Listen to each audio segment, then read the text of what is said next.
भारत में रचनात्मक और सांस्कृतिक उद्योग तेजी से आधुनिक अर्थव्यवस्थाओं के प्रमुख घटक बनते जा रहे हैं। विकास पर उनका प्रभाव आर्थिक और गैर आर्थिक दोनों ही है। सांस्कृतिक स्थलों पर सेवाओं के माध्यम से पर्यटन को बढ़ावा मिलता है तथा यह आजीविका और निवेश को भी आकर्षित करते हैं। संस्कृति के आर्थिक लाभों में इतिहास का संरक्षण, ज्ञान की पीढ़ी और रचनात्मकता का पोषण शामिल है। भारत हमेशा से ही अपनी समृद्ध सांस्कृतिक विरासत के लिए प्रसिद्ध रहा है। भारत का गौरवशाली अतीत और सांस्कृतिक विविधता एक शक्तिशाली मिश्रण बनाती है, जो हर साल लाखों पर्यटकों को अपनी ओर आकर्षित करती है। और जब से प्रधानमंत्री नरेंद्र मोदी देश के प्रधानमंत्री बने हैं, तब से भारत में पर्यटन क्षेत्र ने पिछले कुछ वर्षों में काफी वृद्धि दर्ज की है। लेकिन जो लोग सरकार द्वारा पर्यटन क्षेत्र में किए जा रहे निवेश और प्रतिमाओं आदि को लेकर सवाल उठाते रहते हैं, शायद वो इसके पीछे के अर्थशास्त्र को समझते ही नहीं। नमस्कार, आप देख रहे हैं TFI, जो है देश का सबसे बड़ा ऑल्टरनेट न्यूज मीडिया पोर्टल, और मैं शाश्वत सिंह आपको पीएम मोदी के मूर्ति प्रेम और इसके अंदर के अर्थशास्त्र के उस पहलू से अवगत कराऊंगा जिससे आप अनभिज्ञ हैं। तो चलिए अविलंब आरंभ करते हैं। प्रधानमंत्री श्री नरेंद्र मोदी ने पिछले दिनों वीडियो कॉन्फ्रेंसिंग के जरिए गुजरात के सोमनाथ में कई परियोजनाओं का उद्घाटन और शिलान्यास किया।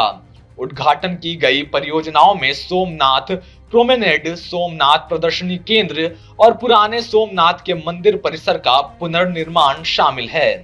कार्यक्रम के दौरान प्रधानमंत्री ने श्री पार्वती मंदिर की आधारशिला भी रखी। इस दौरान प्रधानमंत्री ने कहा कि विनाश और विनाश के बीच भगवान शिव विकास और रचनात्मकता को जन्म देते हैं। शिव अनंत हैं, व्यक्त नहीं किया जा सकता और वो शाश्वत हैं। प्रधानमंत्री ने कहा, शिव में हमारे विश्वास हमें समय की सीमा से परे हमारे अस्तित्व के बारे में जागरूक करते हैं, हमें समय की चुनौतियों का सामना करने की ताकत देता है। दुनिया भर के भक्तों को बधाई देते हुए प्रधानमंत्री ने सरदार पटेल को श्रद्धांजलि अर्पित की। उन्होंने कहा, सरदार पटेल ने सोमनाथ मंदिर को स्वतंत्र भारत की स्वतंत्र भावना से जोड़ा।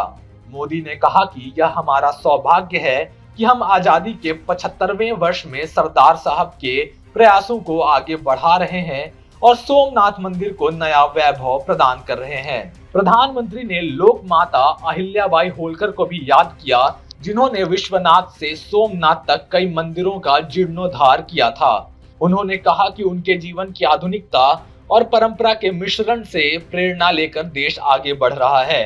पीएम ने कहा कि स्टैच्यू ऑफ यूनिटी और कच्छ के परिवर्तन जैसी पहलों में गुजरात ने आधुनिकता को पर्यटन से जोड़ने के परिणामों को करीब से देखा है। हर समय की मांग रही है कि हम धार्मिक पर्यटन में नई संभावनाओं की तलाश करें और तीर्थ यात्रा एवं स्थानीय अर्थव्यवस्था के बीच संबंधों को मजबूत करें। दरअसल पीएम मोदी ने 31 अक्टूबर 2018 को यहां देश के पहले गृह मंत्री वल्लभ भाई पटेल की विशाल प्रतिमा का उद्घाटन किया था, जिसे स्टैच्यू ऑफ यूनिटी के नाम से जाना जाता है। ध्यान देने वाली बात है कि राष्ट्र की एकता को मजबूत करने में आध्यात्मिकता की भूमिका को जारी रखते हुए पीएम ने पर्यटन और आध्यात्मिक पर्यटन की राष्ट्रीय और अंतर्राष्ट्रीय क्षमता पर ध्यान दिया। उन्होंने कहा कि देश आधुनिक अवसंरचना का निर्माण कर प्राचीन गौरव को पुनर्जीवित कर रहा है। उन्होंने रामायण सर्किट का उदाहरण दिया, जो राम भक्तों को भगवान राम से संबंधित नए स्थानों से अवगत करा रहा है और उन्हें यह महसूस करा रहा है कि कैसे भगवान राम पूरे भारत के राम हैं। इसी तरह बुद्ध सर्किट दुनिया भर के भक्तों को सुविधाएं प्रदान करता है। प्रधानमंत्री ने बताया कि पर्यटन मंत्रालय स्वदेश दर्शन योजना के तहत 15 विषयों पर पर्यटन सर्किट विकसित कर रहा है, जिससे उपेक्षित क्षेत्रों में पर्यटन के अवसर पैदा हो रहे हैं। केदारनाथ जैसे पहाड़ी क्षेत्रों में विकास, 4 धामों के लिए सुरंग और राजमार्ग, वैष्णो देवी में विकास कार्य, पूर्वोत्तर में हाईटेक इंफ्रास्ट्रक्चर दूरियां पाट रहे हैं। इसी तरह वर्ष 2014 में घोषित प्रसाद योजना के तहत पर्यटन मंत्रालय 40 प्रमुख तीर्थ स्थलों का विकास कर रहा है, जिनमें से 15 पहले ही पूरे हो चुके हैं। गुजरात में 100 करोड़ से अधिक की 3 परियोजनाओं पर काम चल रहा है। तीर्थ स्थलों को जोड़ने पर भी ध्यान दिया जा रहा है। आमतौर पर विरासत पर्यटन के लाभों को 3 समूहों में वर्गीकृत किया जा सकता है: आर्थिक, सामाजिक और पर्यावरणीय।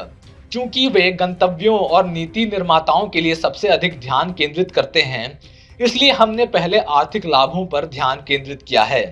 सांस्कृतिक पर्यटन के कई आर्थिक लाभ हैं। यह अर्थव्यवस्था में नया पैसा इंजेक्ट करता है, व्यवसायों और कर राजस्व को बढ़ा देता है। यह नई नौकरियों, व्यवसायों, आयोजनों और आकर्षणों का सृजन करता है। इस प्रकार स्थानीय अर्थव्यवस्था में विविधता लाने में मदद करता है।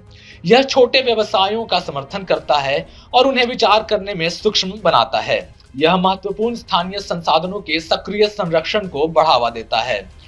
इससे स्थानीय समुदायों के बीच और भीतर महत्वपूर्ण संबंध स्थापित हो जाता है। यह नई सामुदायिक सुविधाओं के विकास और रखरखाव को प्रोत्साहित करने में मदद करता है। पीएम मोदी ने कहा कि देश न केवल आम नागरिकों को पर्यटन के माध्यम से जोड़ रहा है, बल्कि आगे भी बढ़ा रहा है।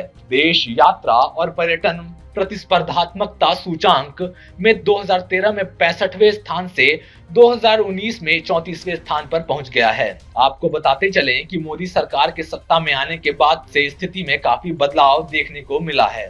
देश कई क्षेत्रों में आगे निकल रहा है और उनमें से पर्यटन भी एक है।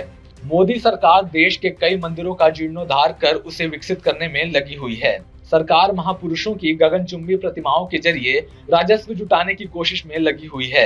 ऐसे में यह कहा जा सकता है कि जिस तरह से मोदी सरकार ने पर्यटन क्षेत्र और सांस्कृतिक क्षेत्र में काम करना शुरू किया है, उससे निकट भविष्य में भारत को आर्थिक लाभ अत्यधिक होने की संभावना है।